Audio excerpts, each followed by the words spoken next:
Another drive-by with Don on a rainy morning here. So, bottom line, I was writing an article yesterday, and I was talking about the attitudes chain.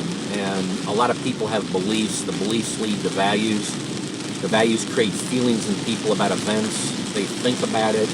That leads to words. The words typically lead to actions. The actions lead to character. The character leads to destiny.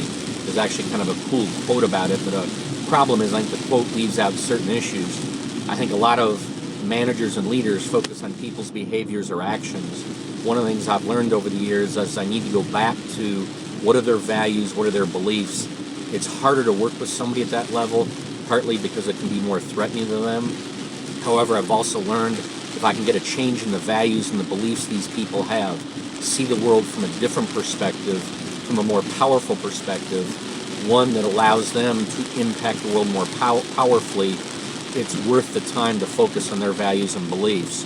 Because once that value or belief changes and becomes more tied to reality and what works best, then I begin to get their feelings, their thoughts, their words, their actions, and ultimately they're impacting people at a much higher level. So one of the things I would challenge you with, if you're focused a lot on people's behaviors, one thing you might need to do is look at what are their beliefs.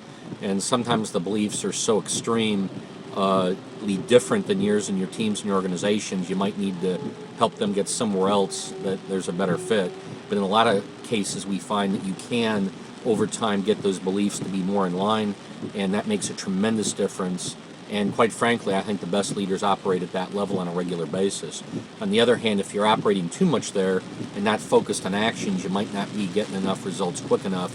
So make sure you're looking at the actions, the character, the destiny of where you guys are going. So another drive-by with Don. Thank you for listening.